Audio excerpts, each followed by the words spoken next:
So I want to make a video about fixing a brother printer, but I got to remove my peacock first. He's taking up my workbench. Come on. Off you go.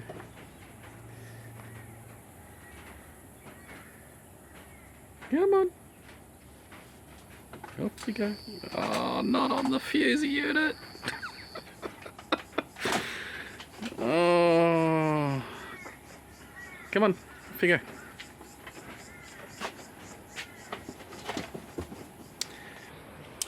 Alright, so now time for the video. The machine we're working on today is the Mfc-L3750cdw. It's the machine that looks like this. Is the current generation machine that replaces the previous 9330, 9340. So this machine is known as the Hl-L3770cdw, the Hl-L3745cdw. The printer only versions I think is the Hl-3710cdw. Okay, here's some of the machines. The L3745, the L3750cdw, the L3770cdw, the L3750cdw, the L3270cdw, the L3230cdw, the L3210cdw, the L3230cdw, the Hl-L3290cdw, the L3270cdw. Alright, and for those of you in the UK, the DCP L3510cdw, the Mfc-L3710cdw, the L3730cdn, and that one we've covered. Alright, so that should cover all the models of printers that we're likely to come up against that are all the same printer engine. We're starting the video today with removing the fuser assembly for replacement. The second follow-up video will be the advanced repairing of the fuser. If you want to go that option and repair your printer a little bit cheaper. Okay, so we've got to go around to the back of the machine. We need to pull the rear door down. Now it's your choice whether you want to go this further step. You can remove this little plastic circlip here, this little plastic circlip here, and then remove the hinges to make the back door drop down a little bit further.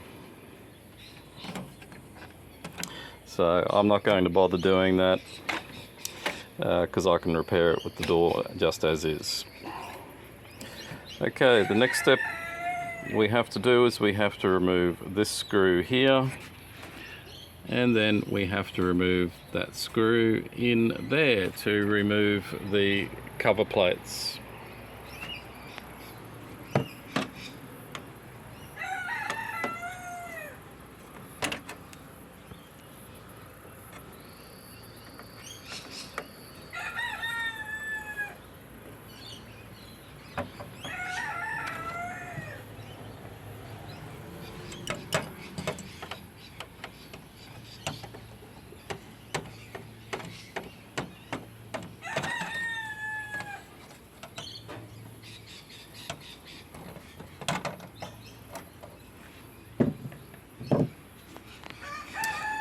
Okay, we've got those screws out. We simply push this lever here, push this lever here, and drop the rear door down. So our rear door's down. We then grab this cover and we carefully pull out this cover.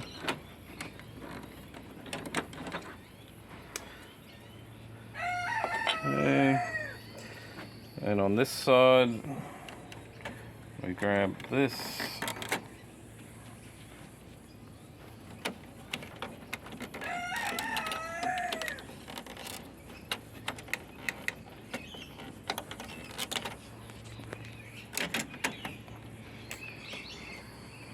So you can grab the inner door out.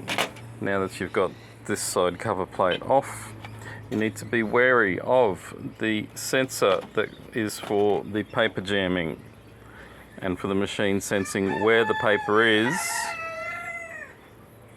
So this is the sensor that detects that the paper is passing through.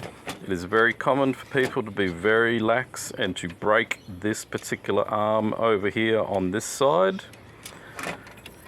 You need to be wary of it. You need to put this part somewhere where it's unlikely that this thin piece of plastic will get hit. So we will stick that over there. Okay, now this will make getting this plate out even easier. It's just simply of grabbing it. Now there is a notch down here. This notch here has to go into here. Okay, so when we're putting it back together, you need to make sure that you put the cover plate inside this notch. Otherwise, your machine will give you messages when you start using it again. You will close the doors up and you will get everything ready, but as soon as paper starts coming through, you'll get a paper jam message because the timing won't be correct. So this is the sensor here that is used to detect whether the door is open or closed. This U-shaped sensor is also used to detect if the paper has gone through and the timing of the paper going through. Okay, so the next step is we have to remove these cables. These are the sensor cables for the temperature sensors, the thermistors. It's very common for people when they're removing these leads to break the soldering on this little circuit board in here because they're being too rough with these connectors. So how do we remove these without breaking them? Well, first you have to unravel the leads. So we get the leads and we carefully pull them up. You're being as gently as possible. Do not be rough, because the soldering on the pins on these sockets are very, very weak and they're very easy to break. So we grab the leads and we pull the leads up. Now, to remove the plug from the socket, you have to grab both leads. There are other methods being shown by other people. The methods of using like screwdrivers to flick it out will just simply encourage lateral pushing against the plug, which will then crack the circuit board underneath. So we grab the two leads. You put equal amount of pressure on both the leads. So we grab both, equal amount of pressure, and we pull. And that comes out without damaging the socket. The same goes for when it comes time to plug the leads back in. you grab the top of the plug,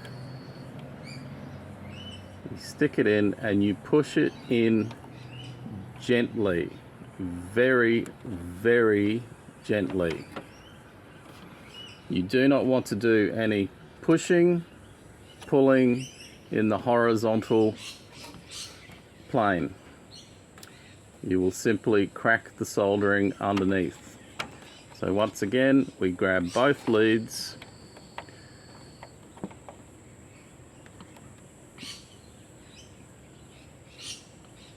and we pull. Same again for the blue plug. Grab both leads, equal amount of pressure on both leads, and we pull like so. And then we just simply put these out of the road. Okay, over on the left hand side we have to grab the high voltage cable that carries the voltage to the fuser lamp that's inside of the fuser roller. In this particular machine's fuser unit, they have 2 fuser lamps, so you've got twice the chance of breaking the unit. So it's just simply a case of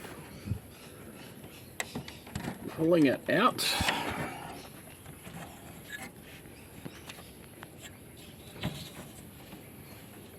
Okay, so on this one,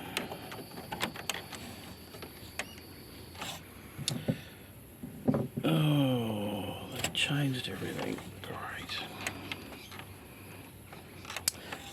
We'll have to take the screws out first. It's just, why have they changed everything again? Alright, so next step is we'll remove this screw. Then we'll move on to removing this screw here.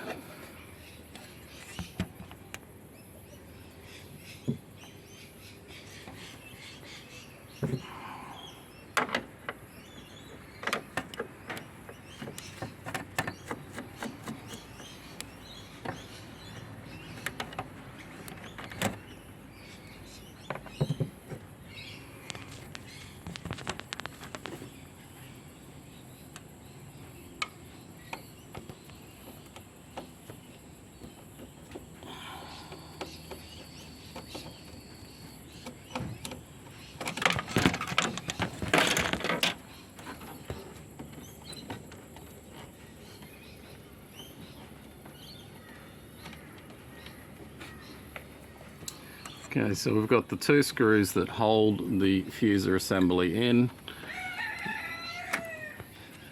We will simply just grab the fuse unit now, carefully pull it out, and then after we get it out on this side, we'll get access to the socket carrying the 240 or 110 volts, depending on your country.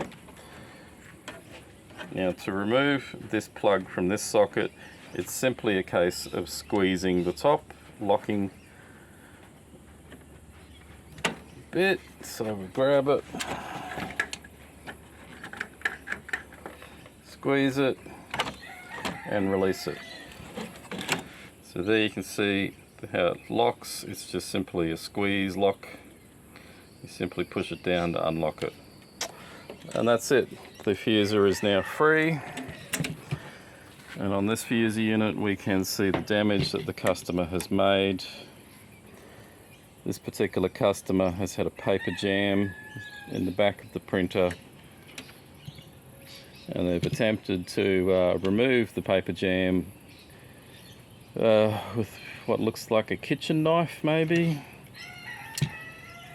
or a butter knife, and tweezers, and they've scratched this roller. They've damaged the inside surface of the roller. So in this particular customer's machine, we have to change these rollers out. So why does the paper jamming in the fuser unit occur? The paper jamming in the fuser unit occurs because this particular customer has chosen to use some really poor quality printer cartridges.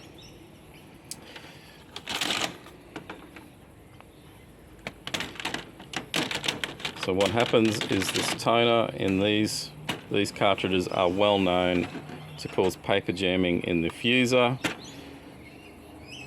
How does it cause paper jamming? Well, the toner powder is not the same as the genuine Brother fuser toner powder. It is a close copy. It works, it produces colourful pictures, but when the toner powder is melted, so the job of the fuser unit is for it to run at around 200 degrees Celsius, and when the powderized toner hits this fuser unit at 200 degrees Celsius, it melts the toner onto the paper. What happens with poor quality non-genuine cartridges, and I say poor quality non-genuine, there are perfectly acceptable non-genuine cartridges that do work properly, don't cause this problem, and save you a ton of money. So we have them available from our website if you want to buy them. We do ship worldwide. Or if you're local, I deliver them myself, and we give the printer a clean and a check while we're there. So yes, very expensive mistake. The black one in this case is okay. It's just these cartridges that we know cause problems in the printers.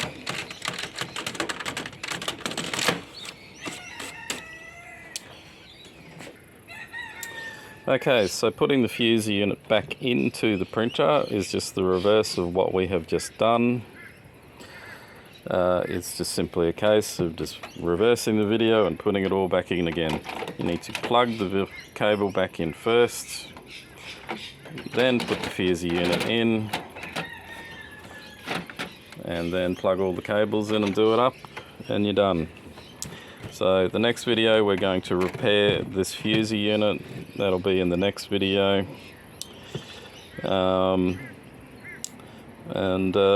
Yeah, we'll get into doing this as cheaply as possible for the customer. So thanks for watching this fuser unit removal video. Yeah, we'll see you in the next video.